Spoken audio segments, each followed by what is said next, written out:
आठवां अध्याय।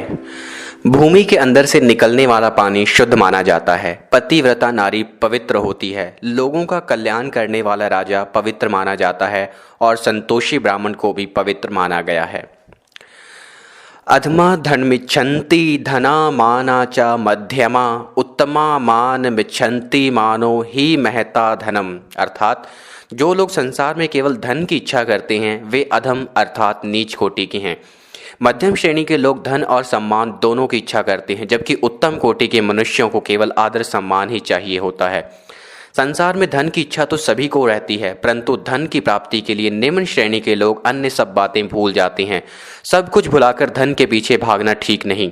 मध्यम श्रेणी के लोग वे हैं जो धन के साथ साथ मान सम्मान की भी इच्छा रखते हैं। वे धन की प्राप्ति के लिए अपने मान सम्मान को दांव पर नहीं लगाते।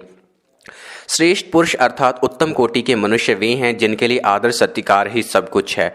उत्तम कोटि के लोगों को महात्मा कहा जाता है। उनके लिए धन का विशेष महत्व नहीं होता। वे धन का प्रयोग जीने के लिए करते हैं, धन के लिए नहीं जीते हैं। इक्षुरापः पयो मूलः ताम्बूलः फलमौषधं भक्ष्ययित्वा अपि कर्तव्य स्नान दाना अधिका क्रिया। अर्थात गन्ना, पानी, दूध, कंदमूल, फल, पान तथा दवाइयों का सेवन करने के बाद भी स्नान आदि और धर्म कार्य किए जा सकते हैं। सामान्य भारतीयों में यह धारणा पाई जाती है कि स्नान, ध्यान आदि करने के बाद ही फल और औषधि आदि का सेवन करना चाहिए, परंतु चाणक्य कहते हैं कि बीमारी की अवस्था में दूध, जल, कंदमूल, फल और दवाई इत्यादि का सेवन किया जा सकता है। इसमें कोई पाप नहीं। उसके बाद स्नान आदि करके पूजा पाठ और धार्मिक करना अनुचित नहीं है। दीपो भक्ष्यते ध्वान्तः कज्जला च प्रसूयते यदनन्न भक्ष्ये नित्या जायते तादृशी प्रजा। यानी दीपक अंधकार को खाता है और उससे काजल की उत्पत्ति होती है। इसी प्रकार मनुष्य जैसा अन्न खाता है वैसे उसकी संतान उत्पन्न होती है। तात्पर्य बिल्कुल स्पष्ट है। यदि व्यक्ति अच्छे कार्यों से अपनी आजीविका चलाएगा तो उसकी संतान भी सद्गुणों से युक्त होगी।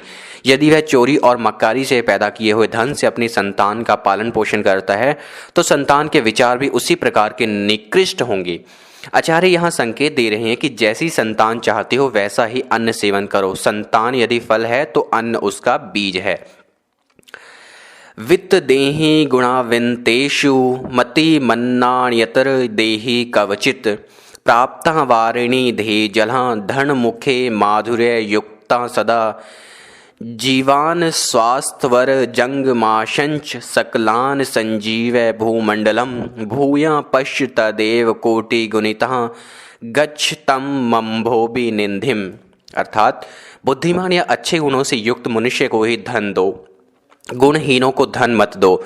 समुद्र का खारा पानी बादल के मीठे पानी से मिलकर मीठा हो जाता है और इस संसार में रहने वाले सभी जड़ चेतन चर और अचर जीवों को जीवन देकर फिर समुद्र में मिल जाता है। चाणक्य ने बुद्धिमान व्यक्ति को धन देने की उपमा वर्षा के जल से की है। अर्थात जिस प्रकार वर्षा का जल जड़ चेतन आदि को जीवन देने के बाद फिर समुद्र में जा मिलता है और फिर समुद्र से करोड़ गुना अधिक बादलों को पुनः प्राप्त हो जाता है, उसी प्रकार गुणी व्यक्ति को दिया हुआ धन अनेक अच्छे कार्यों में प्रयुक्त होता है। यह श्लोक यह भी संकेत करता है कि यद्यपि अनेक दुर्गुणों से युक्त है फिर भी गुणी व्यक्ति का साथ पाकर वह निर्दोष हो जाता है, जनोपयोगी हो जाता है। चांडलाना सह सत्रे च सुरभिस्तत्वदर्शिभिः एको हो यवनः प्रोक्तो च नीचो यवनात् परः। अर्थात तत्व को जानने वाले विद्वानों ने यह कहा है कि हजारों चंडालों के समान एक यवन अर्थात मलेच्छ धर्म विरोधी होता है। इससे बढ़कर कोई दूसरा नीच नहीं होता। यहाँ यवन शब्द का अर्थ किसी संप्रदाय विशेष से नहीं है, वर्ण अधर्म का आचरण करने वाले दुष्ट व्यक्ति से है। यदि इस शब्द का अर्थ समग्र रूप में लिया जाए तो वह है तन और मन से अशुद्ध तथा अपवित्र रहने वाला। नीचे दिया गया श्लोक इसी बात की पुष्टि करता है। तैला अभयंग चिता घुमे मैथुने शौर कर्मणि तावद भवति चंडालो यावत स्नाना नाचा अचरेत। यानी तेल की मालिश करने के बाद, चिता के धुएं के स्पर्श करने के बाद, स्त्री से संभोग करने के बाद और हजामत आदि करवाने के बाद मनुष्य जब तक स्नान नहीं कर लेता तब तक वह चंडाल अर्थात अशुद्ध होता है। अजीर्णे भेषजा वारी जीर्ण वारी बलप्रदम भोजने चामृता वारी भोजनान्ते विषप्रदम। अर्थात अपच की स्थिति में जल पीना औषधि का काम देता है और भोजन के पच जाने पर जल पीने से शरीर का बल बढ़ता है। भोजन के बीच में जल पीना अमृत के समान है, परंतु भोजन के अंत में जल का सेवन विष के समान हानिकारक होता है। हतः ज्ञाना क्रियाहीना हत शचा अज्ञानतो नरः हतः निर्णायक सैन्य स्त्रियो नष्टा हा भृतिका। अर्थात आचरण के बिना ज्ञान व्यर्थ है, अज्ञान से मनुष्य नष्ट हो जाता है। सेनापति के अभाव में सेना नष्ट हो जाती है और पति से रहित स्त्रियां भी नष्ट हो जाती हैं। यदि व्यक्ति को ज्ञान है कि कौन सा कार्य उचित है और कौन सा अनुचित, इसके बावजूद वह अपने आचरण में इस बात को नहीं अपनाता, तो ऐसा ज्ञान व्यर्थ है, उसका कोई लाभ नहीं। मनुष्य का जीवन बड़ी कठिनाई से प्राप्त होता है। ईश्वर ने प्राणी को बुद्धि इसलिए दी है कि वह ज्ञानवान होकर शुभाचरण करे, किंतु कुछ लोग अपनी अज्ञानता के कारण जीवन संकट में डालकर नष्ट हो जाते हैं, अर्थात अज्ञान उन्हें निगल जाता है। इसी प्रकार सेनापति के बिना सेना व्यर्थ हो जाती है और वह नष्ट हो जाती है। स्त्रियां भी पति के बिना दुष्ट लोगों द्वारा सताए जाने के कारण नष्ट हो जाती हैं। पति उसका रक्षक होता है, वह उसकी रक्षा करता है। पति के बिना वह अपने मार्ग से भटक सकती है। इसी संदर्भ में आज स्त्रियों की स्थिति में बहुत अंतर आया है। शिक्षा इसका प्रमुख कारण है। वृद्ध काले मृता भार्या बंधु हस्ते गता धनम भोजना चा पराधीना तिसत्र पुषा विडंबना। अर्थात वृद्धावस्था में पत्नी का देहांत हो जाना, धन अथवा संपत्ति का भाई बंधुओं के हाथ में चला जाना और भोजन के लिए दूसरों पर आश्रित रहना, यह तीनों बातें मनुष्य के लिए मृत्यु समान दुखदायी हैं। दुख जीवन का एक महत्वपूर्ण हिस्सा है, लेकिन वृद्धावस्था में यदि कोई पुरुष अपनी पत्नी को खो दे तो वह दारुण स्थिति है। जीवन साथी के जीवन में दो भूमिकाएं हैं, भोग और सहयोग। वृद्धावस्था में एक दूसरे के सहयोग की अपेक्षा होती है। परंपरा के अनुसार पति अक्सर पत्नी से 5-7 वर्ष बड़ा होता है। वृद्धावस्था में इस अंतर का अत्यंत महत्व है। जब पूरे परिवार की अपनी दुनिया हो, वृद्ध एक तरह से निरर्थक हो चुके हों, बूढ़े दंपति ही एक दूसरे के लिए सार्थक हों, ऐसे में एक का, विशेषकर पत्नी का चले जाना पति के लिए मृत्यु के समान है। आचार्य ने एक महत्वपूर्ण समस्या की और मानो इस श्लोकांश से संकेत किया है। पुरुष के बिना स्त्री अपना समय काट लेती है। सोचिए जरा, पराधीन कौन है? नागिन होत्रः विना वेदा नाचा दानः विना क्रिया ना भावेन विना सिद्धि सतम समाद भावो ही कारणम। यानी अग्निहोत्र आदि कर्मों के बिना वेदों का अध्ययन व्यर्थ है तथा दान दक्षिणा के बिना यज्ञ आदि कार्य निष्फल होते हैं। श्रद्धा और भक्ति के बिना किसी भी कार्य में सफलता प्राप्त नहीं होती, अर्थात मनुष्य की भावना ही उसके विचार, उसकी सब सिद्धियों और सफलता का कारण मानी गई है। काष्ठ पाषाण धातुना कृत्वा भावेन सेवनम श्रद्धा चा तया सिद्ध सतस्य विष्णु प्रसीदति। अर्थात लकड़ी, पत्थर अथवा धातु की मूर्ति में प्रभु की भावना और श्रद्धा रखकर उसकी पूजा की जाएगी तो सिद्धि अवश्य प्राप्त होती है। प्रभु इस भक्त पर अवश्य प्रसन्न होते हैं। लकड़ी, पत्थर अथवा धातुओं की मूर्तियों से व्यक्ति को सिद्धि प्राप्त नहीं होती। सिद्धि प्राप्त होती है तपस्या और भावना से, अर्थात मनुष्य उनके प्रति जैसी भावना रखता है और श्रद्धा पूर्वक सेवा करता है, व्यक्ति को वैसी सिद्धि ही प्राप्त होती है। उसी भक्त पर विष्णु तथा परमेश्वर प्रसन्न होते हैं। जाकी रही भावना जैसी प्रभु मूरत देखी तिन वैसी। अर्थात पूजा में भावना ही प्रधान है, जैसा भावना वैसा फल। ना देवो विदते काष्टे ना पाषाणे ना मृण्मये भावे ही विदते देवसत समाद भावो ही कारणम। देवता अथवा परमेश्वर काठ अथवा पत्थर की मूर्ति में नहीं है। परमेश्वर तो मनुष्य की भावना में विद्यमान रहते हैं, अर्थात जहाँ मनुष्य भावना द्वारा उसकी पूजा करता है वहीं वे प्रकट होते हैं। शांति तुल्य तपो नासति ना संतोषात् पर सुखम ना तृष्णाया परो व्याधृणा चा धर्मो दयाप्रह। अर्थात शांति से बढ़कर कोई तप नहीं, संतोष से बढ़कर कोई सुख नहीं, तृष्णा अथवा चाह से बढ़कर कोई रोग नहीं, दयालुता से बढ़कर कोई धर्म नहीं। शांत रहने के लिए व्यक्ति को अपनी कामनाओं और इंद्रियों पर नियंत्रण रखना होता है, इसीलिए यह तप है। जो व्यक्ति हर समय भागता दौड़ता रहता है और की कामना करता रहता है, उसे सुख नहीं मिल सकता। मनुष्य की तृष्णा उस रोग की तरह है जिसमें भूख कभी शांत नहीं होती। दया को आचार्य ने सर्वश्रेष्ठ धर्म माना है। दया का अर्थ है संवेदना का विकास, इसमें अन्य का भाव समाप्त हो जाता है। क्रोधो वैव स्वतो राजा तृष्णा वैतरणी नदी विधा काम दुधा धेनु संतोषो नंदना वनम। क्रोध यमराज के समान है, तृष्णा वैतरणी है, विधा कामधेनु है और संतोष नंदन वन अर्थात इंद्र के उद्यान के समान है। क्रोध यमराज के समान मृत्युदाता है। मनुष्य की इच्छाएं वैतरणी नदी के समान है जिनका पार नहीं पाया जा सकता। विधा को सब कामनाओं को पूर्ण करने वाली कामधेनु बताया गया है। अतः विद्वान सरलता पूर्वक धन और मान सम्मान दोनों को अर्जित कर सकता है। मनुष्य के जीवन में संतोष को इंद्र की वाटिका के समान अत्यंत सुख देने वाला माना गया है। इसीलिए व्यक्ति को चाहिए कि जीवन में सुखी रहने के लिए विधा का संग्रह करे और अपना समय संतोष के साथ बिताए। गुणो भूष्यते रूपः शिला भूष्यते कुलम सिद्धि भूष्यते विधा भोगो भूष्यते धनम।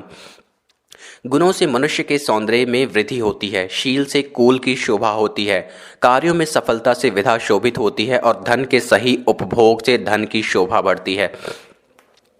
मनुष्य की देह यदि सुंदर है लेकिन उसमें गुणों का अभाव है तो वह सौंदर्य किसी काम का नहीं।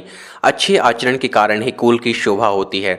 यदि उच्च कुल में उत्पन्न हुआ व्यक्ति नीच आचरण करता है तो उसका कुल बदनाम होता है और ऐसी विधा की भी कोई शोभा नहीं होती जिससे मनुष्य किसी कार्य को सिद्ध ना कर सके। अर्थात मनुष्य को अपने कार्यों में सिद्धि विधा के कारण ही प्राप्त होती है। ऐसी विधा का कोई लाभ नहीं जिससे कोई भी कार्य ना लिया जाए। धन के उपभोग का अर्थ है कि धन को अच्छे कार्यों में लगाया जाए। धन की शोभा तभी है जब उसका ठीक से उपयोग किया जाए, उसे अच्छे कार्यों में लगाया जाए।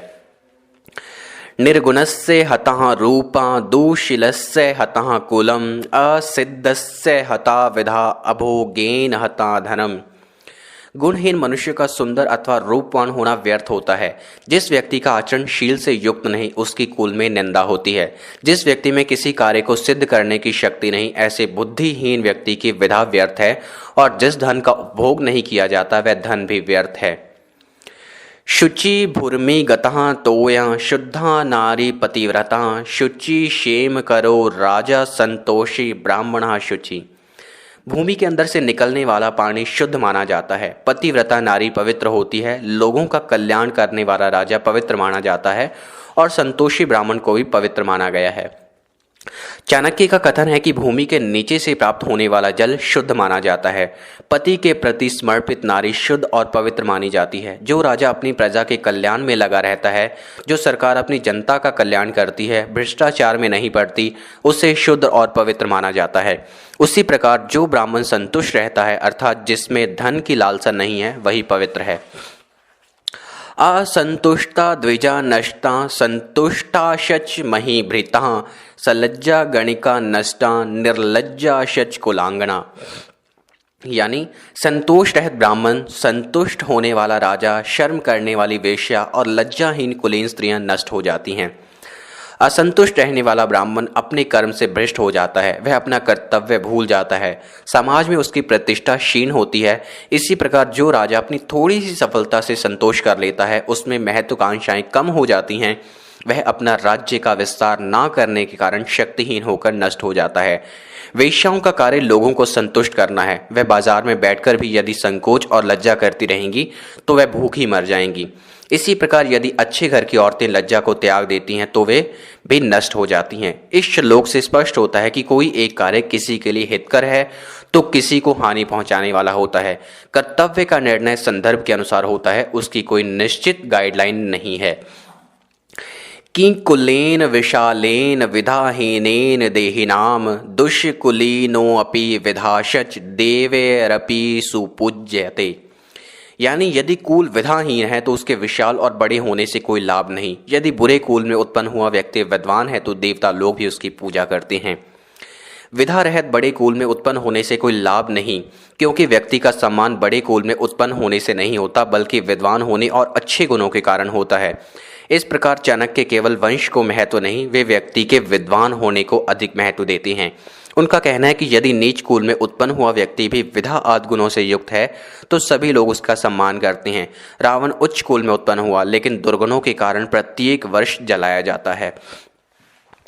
विद्वान् प्रशस्यते लोके विद्वान् गच्छति गौरवं विद्या लभते सर्वविद्या सर्वत्र पूज्यते।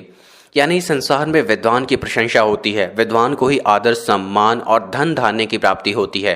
प्रत्येक वस्तु की प्राप्ति विधा द्वारा ही होती है और विधा ही सब जगह पूजा होती है।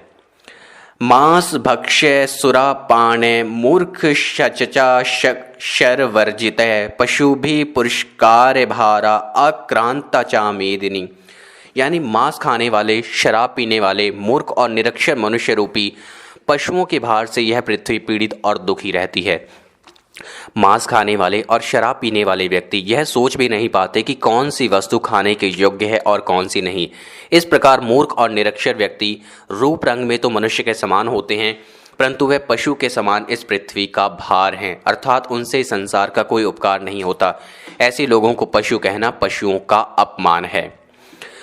अन्नहीनो दहेद राष्ट्रा मंत्रीहीन शच ऋतिवज यजमान दानहीनो नासती यज्ञ समो रिपु। जो देश को अन्नहीन करता हो, जिसमें मंत्रों को ना जानने वाले ऋतिवज हों, जिसके यजमान दान भावना से रहित हों, ऐसा यज शत्रु समान है। आचार्य के अनुसार यज जहाँ मनुष्य के लिए अनेक प्रकार से लाभकारी हैं, वहीं यज ठीक प्रकार से संपन्न ना किया जाए तो उससे बहुत बड़ी हानि भी होती है। यज्ञ से वर्षा होती है और राष्ट्र में अन्न और धन धान्य की वृद्धि होती है। यह यज्ञ का प्रत्यक्ष फल है। ऋतिवज अर्थात यज्ञ कराने वाले आचार्यों को मंत्रज्ञ होना चाहिए। इस प्रकार यज्ञकर्ता अर्थात यजमान का हृदय भी विशाल होना चाहिए। उसकी आचार्यों के प्रति निष्ठा और श्रद्धा होगी, तभी वह उन्हें धन धान्य आदि देकर प्रसन्न करेगा। आचार्य यज्ञ की सार्थकता के लिए ऋतिवज और यजमान के योग्य होने की ओर संकेत कर रहे हैं। अब हम पढ़ेंगे अध्याय का सार। चाणक्य ने इस अध्याय में शरीर की दृष्टि से एक समान दिखने वाले मनुष्यों का गुणों और प्रवृत्ति के अनुसार विभाजन किया है। स्वभाव और प्रवृत्ति ही व्यक्ति को उत्तम, मध्यम और निम्न बनाती है। निम्न श्रेणी के लोग जैसे तैसे एक धन इकट्ठा करना चाहते हैं, वे ऐसे उपायों से भी धन प्राप्त करना चाहते हैं जिनसे उनका अपमान होता है। उन्हें मान अपमान की कोई चिंता नहीं होती। मध्यम श्रेणी के लोग मान सम्मान के साथ साथ धन इकट्ठा करना चाहते हैं, परंतु उत्तम श्रेणी के लोग केवल मान सम्मान को ही महत्व देते हैं। धन उनके लिए गौण होता है, मुख्य नहीं। चाणक्य कहते हैं कि व्यक्ति जिस प्रकार का भोजन करता है, जैसा अन्न खाता है, उसकी संतान भी वैसी ही होती है। यह संकेत है कि भोजन केवल स्वाद या पेट भरने की दृष्टि से ही महत्वपूर्ण नहीं है, यह मानव जाति के भविष्य को भी निर्धारित करता है। चाणक्य ने 3 बातें मृत्यु के समान कष्ट देने वाली बताई हैं। वृद्धावस्था में मनुष्य की पत्नी की मृत्यु होना, धन संपत्ति का दूसरों के हाथों में जाना और खान पान के लिए दूसरों पर आश्रित रहना। इनमें से 2 का अनुभव तो किसी भी अवस्था के व्यक्ति को हो सकता है, लेकिन एक का संबंध विशेष अवस्था से है। इस और संकेत करके आचार्य ने जीवन के कटु सत्य को उजागर किया है। इससे उस अवस्था में पुरुष की निरीहता भी प्रकट होती है। चाणक्य ने व्यक्ति के विचारों और उसकी भावना को अधिक महत्वपूर्ण बताया है। उन्होंने कहा है कि लकड़ी, पत्थर और धातु की मूर्तियों की यदि शुद्ध भावना और श्रद्धा से पूजा की जाए तो सब कार्य पूर्ण हो जाते हैं। इन मूर्तियों में भगवान का वास उस रूप में नहीं होता जैसा कि लोग मानते हैं। मनुष्य की उच्च भावनाएं अथवा विचार ही मूर्ति को माध्यम बनाकर पूजक का कल्याण करते हैं। इतिमम समाप्तम।